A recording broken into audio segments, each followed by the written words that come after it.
Guys KTM की दो सबसे फेमस बाइक्स, एक ड्यूक 200, एक ड्यूक 125।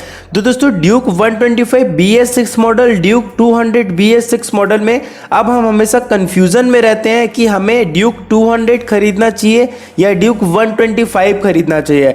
बहुत सारे लोग मुझसे पूछते हैं कि भाई दोनों में हमारे लिए कौन सी बाइक बेस्ट रहेगी।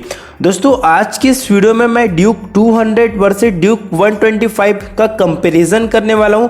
आप लोगों को इस वीडियो में दोनों का स्पेसिफिकेशन बताकर कंपैरिजन करूंगा ताकि आपको समझ में आ सके कि आपको ड्यूक 200 खरीदना चाहिए या ड्यूक 125 खरीदना चाहिए, कौन सी बाइक आपके लिए बेस्ट रहेगी अगर आप बाइक परचेस कर रहे हैं। तो चलिए दोस्तों आज की वीडियो को शुरू करते हैं। बात करते हैं KTM Duke 200 versus KTM Duke 125 में।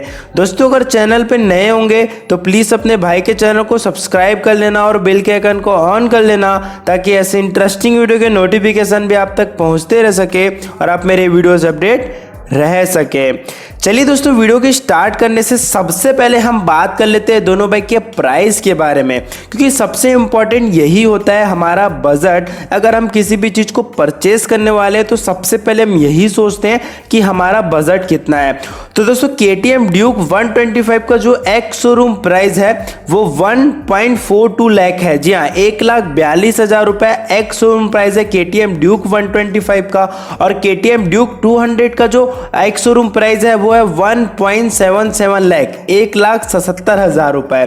अगर मैं केटीएम ड्यूक 125 का ऑन रोड प्राइस बताऊं मेरे स्टेट में, मेरी सिटी में, तो ये बाइक आप लोगों को 1,65,000 रुपीज के आसपास ऑन रोड प्राइस देखने को मिल जाती है। और वहीं ड्यूक 200 2,03,000 के आसपास ऑन रोड प्राइस हमें देखने को मिल जाती है मेरे स्टेट में, मेरी सिटी में। और आपके स्टेट में और मेरे स्टेट में थोड़ा सा आपको प्राइस डिफरेंस देखने को मिल सकता है। चलिए दोस्तों बात कर लेते हैं अब दोनों बाइक के स्पेसिफिकेशन के बारे में, कंपैरिजन के बारे में। चलिए सबसे पहले दोनों ही बाइक के इंजन के बारे में अगर हम बात करते हैं तो ड्यूक 125 में इंजन टाइप में single cylinder 4 valve liquid cooled FI DOS engine मिलता है। सेम इंजन केटीएम ड्यूक 200 में मिलता है single cylinder 4 valve liquid cooled FI DOS engine. वहीं सीसी के बारे में बात करेंगे तो 125 आपको 125 सीसी की गाड़ी केटीएम ड्यूक 125 में मिलता है और वहीं 200 की सीसी आपको पता है कि 200 सीसी की गाड़ी है केटीएम ड्यूक 200। गाइस अगर पावर के बारे में बात करेंगे दोनों ही बाइक के तो केटीएम ड्यूक 125 में 14.5 का PS पावर मिल जाता है और वहीं ड्यूक 200 में 25 का PS पावर मिल जाता है। मैक्सिमम टॉर्क में 12 न्यूटन मीटर का टॉर्क केटीएम ड्यूक 125 में मिल जाता है और 200 में 19.3 का न्यूटन मीटर टॉर्क मिल जाता है। तो यहाँ पे आप एक चीज देखेंगे कि भाई केटीएम ड्यूक 200 जो है उसमें सीधा सीधा 10 bhp आपको ज्यादा देखने को मिल जाता है। 1 नंबर ऑफ सिलेंडर में दोनों ही बाइक को डिजाइन किया गया है। कूलिंग सिस्टम में दोनों ही बाइक में लिक्विड कूल मिल जाता है और 4 वॉल्व पे दोनों ही बाइक को डिजाइन किया गया है। ड्राई टाइप में दोनों ही बाइक में चैन ड्राइव मिल जाती है। स्टार्टिंग टाइप के बारे में बात करेंगे तो दोनों ही बाइक में सेल्फ स्टार्ट आपको मिल जाता है। किक ऑप्शन दोनों ही बाइक में देखने को हमें नहीं मिलता। फ्यूल सप्लाई में दोनों ही बाइक में FI देखने को मिल जाता है।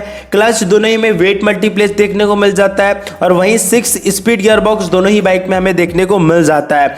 वहीं बोर एंड स्ट्रोक के बारे में बात करेंगे तो 58 mm का बोर ड्यूक 125 में है और 72 mm का ड्यूक 200 में मिल जाता है। स्ट्रोक में 47.2 mm का स्ट्रोक हमें ड्यूक 125 में मिल जाता है और 200 में 49 mm का स्ट्रोक देखने को मिल जाता है। तो काफी अच्छी चीजें मेरे हिसाब से, इंजन में काफी डिफरेंस आपको मिलेगा। दोनों बाइक में पावर में अच्छा खासा आपको डिफरेंस देखने को मिल जाएगा। दोस्तों दोनों बाइक के इलेक्ट्रिकल्स के बारे में बात करेंगे तो काफी खास है। इलेक्ट्रिकल्स के बारे में आपको बताऊं, दोनों ही बाइक में आप लोगों को फुली डिजिटल मीटर देखने को मिल जाता है। हेडलाइट में दोनों में हेलोजन मिल जाता है। टेल लाइट में दोनों में LED मिल जाती है। टर्नर सिंगल लैंप दोनों में LED मिल जाता है। लो फ्यूल इंडिकेटर मिल जाता है। लो बैटरी इंडिकेटर मिल जाता है। लो ऑयल इंडिकेटर मिल जाता है। सर्विस रिमाइंडर मिल जाता है। स्पीडोमीटर मिल जाता है। टेकोमीटर मिल जाता है जिसे हम RPM भी कहते हैं। तो यहाँ पे आप लोगों को इसके स्पेसिफिकेशन में काफी अच्छी चीजें देखने को मिलेगी। दोनों ही फुली डिजिटल मीटर के साथ आती है और दोनों ही ऑलमोस्ट दोनों का जो मीटर है लगभग दोनों ही सेम दिखते हैं। और मैं आपको एक बात बताऊं तो केटीएम जो ड्यूक 125 125 है, वो पहले ड्यूक 200 भी आती थी, लेकिन ड्यूक 200 को आपको पता है कि अब चेंज करके ड्यूक 250 जैसा बना दिया गया और ड्यूक 125 आपको पहले की ड्यूक 200 जैसी ही देखने को मिल जाती है। तो बहुत सारे लोगों को ये लुक ज़्यादा पसंद आता है। दोस्तों दोनों में के माइलेज के बारे में बात करेंगे तो जैसे आपको पता है कि ड्यूक 200 ज़्यादा पावरफुल है तो माइलेज कम देगी, ड्यूक 125 कम पावरफुल है तो माइलेज कम देगी। तो नॉर्मली दोस्तों ड्यूक 200 में हमें 30 to 35 के बीच का माइलेज हमें देखने को मिल जाता है हाईवे और सिटी में। वहीं ड्यूक 125 में 40 से 45 के बीच का माइलेज हमें देखने को मिल जाता है ओवरऑल, जो कि टेस्टिंग किया गया है। दोस्तों दोनों ही बाइक के चेसिस के बारे में बात करेंगे तो जाहिर सी बात आपको दोनों ही चीज़ें इसमें सेम देखने को मिलेगी दोनों ही बाइक में, क्योंकि दोनों ही बाइक सेम ब्रांड की है। तो उसके स्पेसिफिकेशन के बारे में बताऊं, चेसिस में दोनों ही बाइक में स्टील ट्रेल्स फ्रेम मिल जाता है, वहीं बॉडी टाइप में दोनों बाइक में स्पोर्ट नेकेड बाइक हमें देखने को मिल जाती है।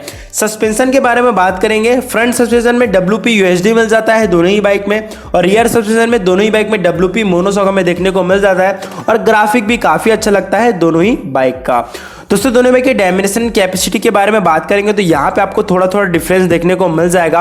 ओवरऑल जो बाइक का लेंथ है ड्यूक 125 1993 mm की है, और वहीं ड्यूक 200 2050 mm की है। दोनों ही बाइक का जो वीट है तो वो दोस्तों आप लोगों को ड्यूक 125 का 789 mm का मिलता है और 730 mm का ड्यूक 200 में मिल जाता है। दोस्तों हाइट के बारे में बात करेंगे दोनों ही बाइक के बारे में तो यहाँ पे दोस्तों आप लोगों को दोनों ही बाइक में काफ़ी अच्छी चीज़ें देखने को मिलेगी हाइट में भी। यहाँ पे दोस्तों अगर हाइट के बारे में बात करते हैं दोनों ही बाइक के तो यहाँ पे 818 mm की सीट हाइट आपको ड्यूक 125 में मिलती है और 810 mm की सीट हाइट हमें ड्यूक 200 में मिल जाती है, और वहीं ग्राउंड क्लियरेंस में 175 mm की ड्यूक 125 में मिलती है और वहीं 170 mm की ड्यूक 200 में देखने को मिल जाती है। दोस्तों दोनों ही बाइक के ड्राइव वेट के बारे में अगर हम बात करेंगे तो 141 kg की ड्यूक 125 है और 150 kg की ड्यूक 200 है। वहीं टायर्स एंड ब्रेक्स के बारे में बात करेंगे, KTM ड्यूक 125 में फ्रंट टायर में 110/70 का मिल जाता है और वहीं रियर में 150/60 का मिलता है, और ड्यूक 200 में भी सेम 110/70 में मिल जाता है और 150/60 का रियर में मिल जाता है। दोनों ही बाइक ट्यूबलेस है। दोनों ही बाइक का जो टायर्स है व्हील टाइप में दोनों में अलॉय व्हील मिल जाती है, और वहीं दोनों ही बाइक में आपको डिस्क देखने को मिल जाता है। और वहीं डिस्क के बारे में मैं बात करूं दोस्तों तो फ्रंट में 300 mm का डिस्क आपको 125 में मिलता है और 300 mm का सेम ड्यूक 200 में भी मिलता है, और 230 mm का रियर में दोनों में ही देखने को मिल जाता है। और वहीं ABS के बारे में अगर मैं बात करूं तो ड्यूक 125 में सिंगल चैनल ABS मिलता है और ड्यूक 200 में डुअल चैनल ABS हमें देखने को मिल जाता है। तो दोस्तों ये तो पूरा स्पेसिफिकेशन हो गया। अब हमेशा हम कंफ्यूज रहते हैं कि हमें कौन सी बाइक परचेज करना चाहिए, तो मैं आप लोगों को ये बताना चाहूँगा। सबसे पहला अगर आपका जो चीज़ है जो हमेशा हम पहले सोचते हैं बाइक लेने से पहले, सबसे पहली चीज़ हमारे दिमाग में आती है बजट। अगर आपका बजट कम है, मान लो आपका बजट थोड़ा कम है, तो आप ड्यूक 125 ले सकते हो। 1,65,000 रुपीज़ के आसपास मिल जाएगी।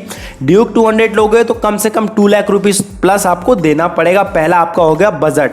दूसरा दोस्तों माइलेज के बारे में अगर मैं बात करूं, अगर आप लोगों को माइलेज ज़्यादा चाहिए तो ड्यूक 125 आप लो, लेकिन अगर आपको माइलेज कम चाहिए और अगर आपको पावर ज़्यादा चाहिए तो फिर आप ड्यूक 200 ले सकते हो।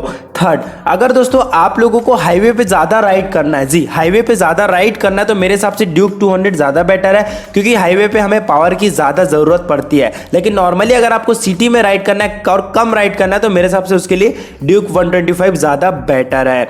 वहीं दोस्तों अगर दोनों ही बाइक के अगर हम सस्पेंशन के बारे में बात करें तो उसमें कोई डिफरेंस नहीं है, दोनों ही सेम है। ब्रेकिंग सिस्टम के बारे में बात करेंगे तो बस एक आपको डिफरेंस यहाँ पे देखने को मिलेगा। ड्यूक 125 में सिंगल चैनल ABS मिलता है, ड्यूक 200 में डुअल चैनल ABS मिलता है। इतना ही फर्क आपको यहाँ पे ब्रेक्स में देखने को मिलेगा। डिस्क प्लेट की साइज दोनों की सेम है, उसमें कोई चेंजेस नहीं है।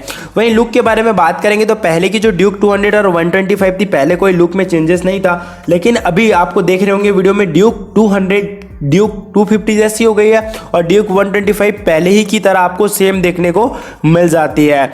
वहीं दोस्तों अगर आप सोच रहे हैं कि आपको दोनों ही बाइक में कौन सी परचेस करना चाहिए, अगर आपके लिए दोनों ही बाइक का बजट है तो ऑब्वियसली आपको ड्यूक 200 परचेस करना चाहिए, क्योंकि ड्यूक 200 में आपको ज़्यादा पावर मिलेगा, ज़्यादा स्पीड मिलेगी। अगर आप स्पीड के शौकीन हैं तो स्पीड आपको ज़्यादा मिलेगी, लुक भी काफ़ी अच्छा लगता है। और वहीं आपको थोड़ी सी बड़ी अगर गाड़ी लगती है ड्यूक 200, थोड़ी बड़ी गाड़ी अगर आपको आपको लेना है तो आपके लिए ड्यूक 200 ज़्यादा बेटर होती है। तो मेरे हिसाब से दोस्तों अगर आप बजट के हिसाब से जाते हैं और माइलेज के हिसाब से जाते हैं, सबसे इंपॉर्टेंट माइलेज ज़्यादा चाहिए ड्यूक 125, बजट कम है ड्यूक 125, पावर ज़्यादा चाहिए ड्यूक 200, और वहीं दोस्तों अगर आपको बजट भी है आपका तो भी आप ड्यूक 200 ले सकते हैं।